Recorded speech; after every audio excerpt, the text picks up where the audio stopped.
Sumayyaa mucaa keessatti agarsiisaa itti Zaidoodha. Ijoollee sitti agarsiisa bakka waadaa galee. Waadaa isa dhumaa sii galeen jira Saidii. Ani si hubadheen jira.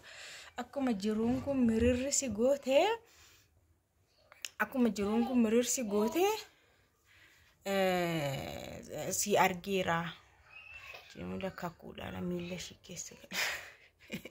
irrafte. Ijoollee akkatti dabalee. እና ማልጀት ሴተኒ ገሩ ሞይቴ ዱቢን ሱመያ እኮ ወንቲ ነቡ በር ቡኮን ነቡ ዱቢን ሱመያ አይቹዳ እና ማይቲ ሙጫ ካን አንዱራ አለቴ ሙጫ ሰየመን ጅሩሳን ሙጫ ሰና ናመረመርሲሲ ኢሰ ቁልቁሌሲ አማ ኢሰ ቁልቁሌሲቲ ዲኤንኤ መረመርሲሲ yeroo dhiigi maal godhamu yeroo process godhamu videodhaan waraabii waan hunduma isaa check godhi mucaa kee yoo ta'es yoo ta'u baates addanaa baasiti bakka ani sifaan jiraachuufis isuufis mirgan qaba ijoollee garuu kuna waadaa uummata funduratti waadaa galeen jira ijoollee yeroo barbaadetti Adaamatti jenna Adaama Finfinneetti na Finfinneetti sin agarsiisaa rakkoon qabu kuni seerri biyya seerri jiru keessatti ani waani sodaadhuun qabu atu jetteetta sin agarsiisa ijoolleeyyuu rakkoon tokkittiin hin jiru garuu ishee kana naa qulqulleessi yeroo ayyuu fuute sana keessa si gaafannaani uma rakkoon qabu kuni naan jettee na tuffatte ani immoo tuffiin suni sammuu koo keessa jira amma yoona akkamitti akkan tuffatame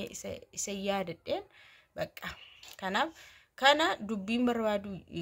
jette ammas uftee videodhaan akkati rakkoon qabu kun dura wal argina malee maal rakkoo qaba wal argine kaanee qorachiisuus ilaalchisu waan barbaade sittiin hima qaamaan sitti maal akka jettu barbaadu jedhe Zaidoon kanaan dura waa'ee kana yeroo gaafatamu an videodhaanis ta'e namattis yoo hime namni hin amanu jedheera garuu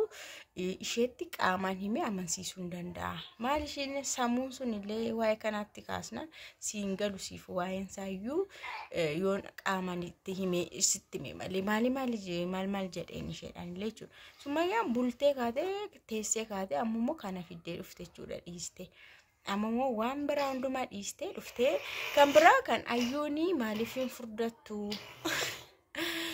maal maa huqqatti lilmee godhatte maal kan jedhame sana fiddee dhufte ayyoonii lilmee godhachuu dhiisuu dandeessi jette isheen nama barateedha kanaafu akka nama barate tokkotti ofirraa ittisuu dandeessi ulfa jechuudha ofirraa ittisuu dandeessi ulfa garuu mooshee kan huqqise kan akkas godhee qinaati inaafaatu akkana ishee godhaa jira baay'ee tokko inaafti garmalee inaafti isheenii Saidoo anaaf Saidoon akka waliin agarre du'aayii nama godhudha isheen du'aayii gooti nutti akka nu waliin agarre nutti kadhatti kanaafu inaafaatu ishee guggubee qaama ishee guggubee bifa ishee guggubaa jira malee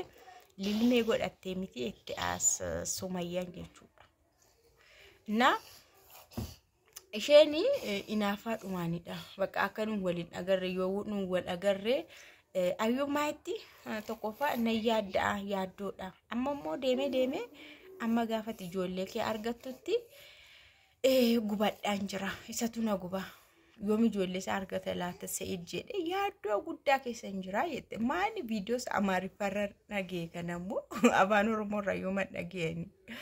sifi yaaddaa isa tole gaddeemtu jedha achitti garuu ijoollee ammati argattutti isatu baay'ee na yaaddessaa Said yoom ijoollee isaa argata laata kan jedhu isatu na dhiphisaa isatu na huqqisaa yaaddoodha malee lilmee miti jettee kaate miliyoona 3-4 akkaawuntii kootti yeroo galchitu lakku Amaariffaarratti akkasidha na Sumayyaan reaaktii gootu dhage lakku dub hin godhaa itti afaan Oromoorratti akkasaa softeetti maanatu yaadaan hin qabne waa'ee birrii dhageenya jira garuu lakku dub hin godhaa sun ani hin dhageenye ta'e gurra na dabarsitee hin beeku Sumayyaanii har'a kanattiin kana qabattee isin dhuftee jirti jechuudha. Ani amma kana naa xumurtutti itti gaammoo waan mandaane waan taane gubidha. Amma muwaa'ee mucaa kana naa qulqulleessinitti rakkoon qabu. Mucaa qulqulleessina ani waan hin jedhu godhisiin jedhu yoo goote jettee ani maal barbaadda naan jette miti maal narraa gaafatta naan jette miti Sayiidoonis maal barbaadda waan barbaadu natti himi jedheeran waan barbaadu hunda nan godha natti himi fedhii kee natti himi ijoollee na agarsiisi bakka na nuffisiiseera nuffeeraa hin jenne kanaaf maal barbaadda naan jette miti ijoollee mucaa sana gurbaa sana naa mirkanis akka kan keentaan naa marammarsiisi DNA garummoo ette isumayyuu DNA sanayyuu seeraan hin gootu taanaan nagowwamsuuf yookaan akka haca barbaramee wayi somni wayiidhaan gadi baa'uuf taanaan akkas goosas taanaan immoo asis akka nama qabdu anis akka nama qabu beeki ani immoo karaa mataa kootiin qulqulleeffadha DNA jette mucaan sun yoo as bahee mucaan sun yoo intini ta'e ani karaa mataa koo DNA deemadha jechuu barbaaddeetu. Kanaaf qulqullina mucaa sana DNA naa marammarsiisetti. Injabaanne dubbii kun garuu mataa keessanii irratti Sayiidoon waan Sayiidoon waa'ee mucaa sanaa jedhe garuu dhageessanitti miti afaan Oromoodhaan feenitti himee feenii sana hiriyaa ayyuu durii sanatti himee isheen immoo uummatatti himte. Sibiraha isheenis akkanuma gaafatte Sayiid maani dubbii nama kana ayyuuni akkas minaan jette akka nama ayyuutti himutti jechuudha. Ayyuu taayimtuu fi feenii sanatti hime waa'ee mucaa kana hundi keessanuu dhageessanitti jedhee yaada yoo dhageenya nuus irra isin deebi'a. Mucaan suni akkamitti dhalatee abbaa manaa ishii hin hidhame lola wayiittee hin hidhame jedhe. Innaa hidhamu isheen immoo obboleessa isaa faanadha kan isheen jiraatte mucaan sun dhalate. Yeroo inni hidhaadhaa dhufutti mucaan kun waan dhalatee fi mucaan kun kanuma isaa see'in. Kanuma isaa see'ee miti. Mucaan dhalate inni hin deemne miti kan faan jiraate immoo obboleessadha. Kanaaf immoo obbolaan lamaan tola ajjeesan jennee namatu obbolaan lamaan tola ajjeesa dheera.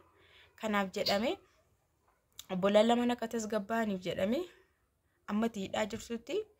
nama biraatii dee'eedhaan Sayiidootti qabatame jechuudha. Sayiidoodhaan itti mameema